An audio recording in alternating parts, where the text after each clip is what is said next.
بلکہ یہاں تک فرمایا جو لوگوں کے سامنے ٹوپیاں پہنے، نمازیں پڑھے، روزے رکھے، نیک عمل کرے، اور جو تنہائی کے اندر پاپ اور گناہ کرے، اللہ ان کی عبادتوں کو ان کے منہ پہ مار دے گا۔ خدا کو ایسی عبادتوں کی کوئی حاجت نہیں ہے، میرا اللہ حاجت اور ضرورت سے پاک ہے، اسے کسی کی عبادت کی ضرورت نہیں ہے، وہ بے نیاز ہے۔ مسلمانوں بتاؤ تو صحیح، اللہ اکبر، ہماری بیٹیاں بیوٹی پارلروں میں جائیں، ہماری بیٹیاں خوشبو لگائیں، ہماری بیٹیاں اجنبی مردوں کے سامنے ننگی ہو جائیں۔ اب کچھ لوگ سوچتے ہوں گے کہ یہ مولوی یہ بات کیوں کر رہا ہے کہ بیٹیاں ننگی ہو جائیں۔ میں کہتا ہوں صرف کپڑا اتارنا ہی ننگا پن نہیں ہے۔ اگر دوسری حدیث پر نظر ڈالیں تو ذرا اپنے آپ میں ڈوب کے سوچیں کہ کتنوں کی بیٹیاں ننگی ہیں۔ بڑی معذرت کے ساتھ سفید ریش میرے بزرگ علماء بھی بیٹھے ہیں، ان کا ادب بھی میرے سامنے ہے، لیکن اگر انجیکشن نہ لگائیں، آپریٹ نہ کریں، آپریشن نہ کریں تو یہ قوم ہمیں ملتی کہاں ہے؟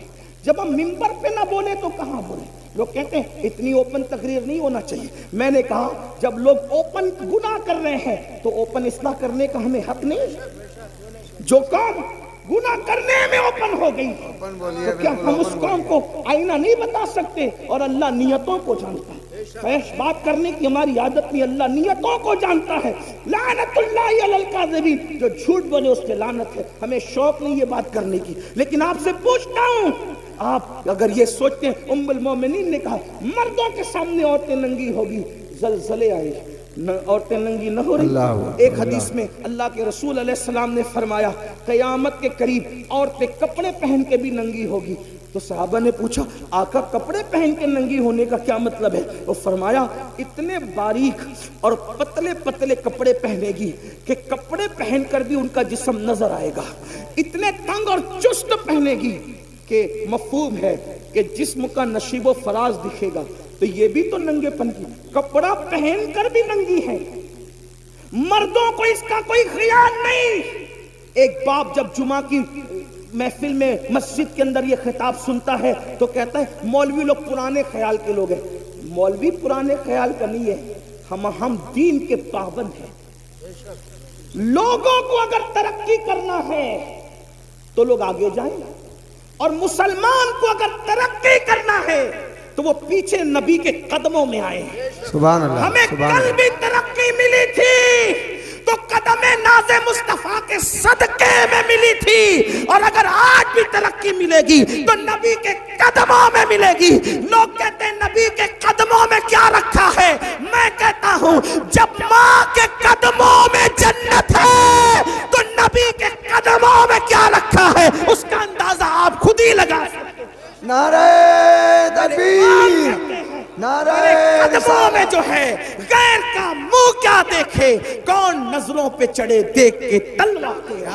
ایک بھائی اپنی بہن پہ کنٹرول نہیں کر سکتا، ایک باپ اپنی بیٹی پہ کنٹرول نہیں کر سکتا، ایک شوہر اپنی بیوی پہ کنٹرول نہیں کر سکتا۔ اگر کنٹرول نہیں کر سکتے تو دل کے کانوں سے سن لو، اپنی نماز، اپنے روزے، اپنے حج، اپنے صدقات، اپنے عمرہ پر گھمنڈ کرنے والوں، اگر اپنے گھر کی عورتوں کو کنٹرول نہیں کرتے تو اللہ نے جنت کے دروازے پہ لکھ دیا ہے کہ جنت دیوسوں کے لیے حرام ہے، حرام۔ جنت دیوسوں کے لیے حرام ہے۔ صحابہ نے پوچھا آقا دیوس کون ہے؟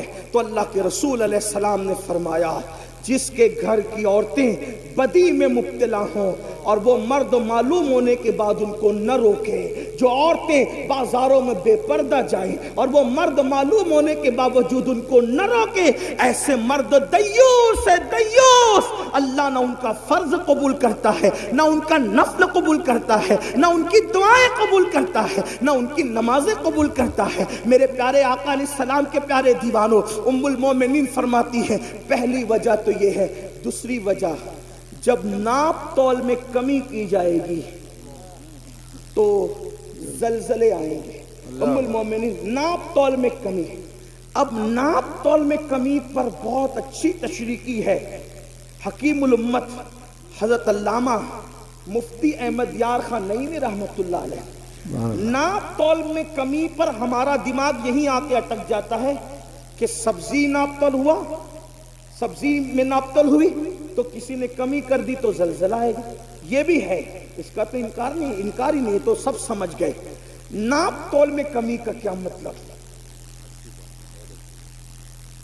اللہ قرآن مقدس میں فرماتا ہے ناپ تول میں کمی نہ کرو.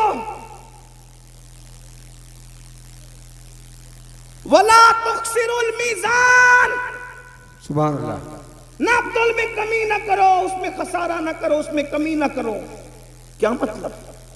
ناپ تول میں کمی نہ کرنے کے کئی معنی ہے. ایک معنی یہی تو بات ہے, جب غالب اور اقبال کے کلام کے اتنے معنی نکل سکتے ہیں تو پھر مصطفیٰ جان رحمت کی حدیث کے اس کے کتنے معنی نکل سکتے ہیں. اسی کو تو میرے امام کہتے ہیں نا, میں نثار تیرے کلام پر ملی یوں تو کس کو زبان نہیں, وہ سخن ہے جس میں سخن نہ ہو, وہ بیاں ہے جس کا بیاں نہیں, اور فصحا عرب کے بڑے بڑے تیرے آگے یوں ہے دبے لچے, کوئی جانے منہ میں زبان نہیں بلکہ جسم میں جان نہیں. حدیث کی تشریح ہو رہی ہے حکیم الامت کی زبانی, اور میں اس کو بطور مفہوم پیش کروں. ناپ تول میں کمی ہوتی ہے تو زلزلے آتے ہیں. تو ناپ تول میں کمی کا ایک مطلب تو یہ ہوا کہ ہم سبزی بیچ رہے ہوں, دودھ بیچ رہے ہوں وغیرہ وغیرہ, جو ناپ کے اس میں کمی نہ کرو. اب ناپ تول میں کمی کا ایک معنی یہ بھی ہے کہ کسی کا ہم پہ حق نکلتا ہے تو ہم تو اس کو مانگتے ہیں, لیکن جب ہم پر نکلتا ہے تو اس کو نہیں دیتے. ناپ تول میں کمی کا ایک مفہوم یہ بھی ہے, بھئی یہ بھی تو لینا دینا ہے نا. اگرچہ اس کا کوئی دکھنے والا ترازو نہیں ہے, لیکن بہرحال ہمیں دینا تو اس کا حق ہے. ہر آدمی حق مانگ رہا ہے, حق دینے والے کتنے ہیں؟ کیا بے شمار سفید لباس پر ہمیں وہ کرسی پہ بیٹھے ہوئے حاجی نمازی نظر نہیں آتے جنہوں نے اپنی بہنوں کا حق مار کر کے رکھا ہے؟ کیا بات, کیا جو بات. اپنی بہنوں کو حصہ نہیں دیتے. کیا بے شمار ایسے لوگ نہیں ہیں جنہوں نے اپنے بھائیوں کا حق دبا رکھا ہے, اپنے بھائیوں کو حق نہیں دیتے؟ اگر اللہ نے طاقت دی, 4-6 لوگ ماننے جاننے والے ہوئے تو بڑا بھائی چھوٹے بھائی کو کہتا ہے جا جو کرنا ہے کر لے, میں نہیں دوں گا. اور پھر اس کے بعد اس کے ننگے پن پر کوئی انصاف کرنے کون سامنے آتا ہے؟ کون آتا ہے آنکھ میں آنکھ ڈالنے کے لیے؟ کون آتا ہے کسی کو حق دلانے کے لیے؟ کون آتا ہے کسی کے حق کے لیے؟ اللہ اکبر. بلکہ لوگ کہتے ہیں یار وہ تو ننگا آدمی ہے, وہ تو دادا آدمی ہے, وہ تو بھائی گیری کرتا ہے, اس کے پاس جائیں گے تو یہ ہوگا اور یہ ہوگا اور یہ ہوگا اور یہ ہوگا. سن لو, جس وقت حق تلفی کی جا رہی ہو اور پھر لوگ جو حاجی نمازی اور دیندار کہلانے والے کسی کے حق کے لیے اس کے ساتھ کھڑے نہیں ہیں تو وہ بھی تیار ہو جائیں زلزلوں کے جھٹکوں کے لیے, وہ بھی تیار ہو جائیں اللہ کے عذاب کے لیے. یہاں تو جھٹکے ہوں گے اور زمین کے اندر جو ہوگا اس کا انجام کیا ہوگا؟ اللہ اکبر. بڑی معذرت کے ساتھ ایک بات میں آپ کو بتاؤں جس کو فقی ابو اللیث سمرقندی رحمت اللہ علیہ نے اپنی کتاب میں لکھا ہے, ذرا دھیان سے سننا. آج ہم ہر سال عمرہ کے لیے جا رہے, اللہ مبارک کرے, حج کے لیے بھی جا رہے ہیں, مسجد کے متولی بھی بن گئے, 50,000 5 لاکھ مدرسوں کے اندر چندے بھی لکھانے, بہت اچھی بات ہے, لیکن بہن کو حصہ نہیں دے رہے ہیں اور بہن بھانجوں سے لڑ رہے ہیں. آپ جانتے ہیں, آئیے ذرا سنیے اور دل کے کانوں سے سنیے بہن کی حق تلفی کرنے کا انجام کیا ہے. میں نے حوالہ پڑھ دیا, جس کو رجوع کرنا اس طرف کرے, اور میں اس کو اپنے الفاظ کے جامع میں پڑھنے لگا ہوں. اللہ اکبر. آج جانتے ہیں اللہ اللہ یہ جو رسومات ہے, دراصل جب شادی ہوتی ہے تو جہیز لوگ اس لیے بھی مانگ لیتے ہیں کہ یہ لوگ کے یہاں تو حصہ دینے کا رواج ہی نہیں ہے, حصہ ملے گا نہیں, اس لیے جتنی بھیک مانگنا ہے مانگ لو. اور آپ کو ایک بات بتاؤں, جب سے یہ جہیز مانگنے کا مطالبہ ہم نے شروع کیا ہے اور ہمارے سماج میں شروع ہوا ہے, ایک بات تو آپ کو بتاؤں, ہمارے مذہب میں تو کفن مانگنے کی بھی اجازت نہیں ہے. توجہ کریں, ہمارے مذہب میں تو کفن مانگنے کی بھی اجازت نہیں ہے. آخر وہ کون سے سنی اور کیسے مسلمان ہے کہ جو جہیز مانگنے کے لیے نکلے ہیں؟ ہمارے مذہب کا حال تو یہ ہے, اگر ایک چادر پرانی گھر میں پڑی ہوئی ہے اور اللہ اکبر باپ مر گیا ہے تو اسلامی غیرت کہتی ہے 3 مسنون کفن کی ضرورت نہیں ہے. اگر ایک ہی پرانی چادر تیرے پاس موجود ہے تو اپنی غیرت کا سودا کسی کے دروازے پہ مت کرنا. ایک ہی چادر میں لپیٹ کر غیرت کے ساتھ اپنے باپ کو دفن کر دینا. اب بھی تجھے بھیک مانگنے کی اجازت نہیں.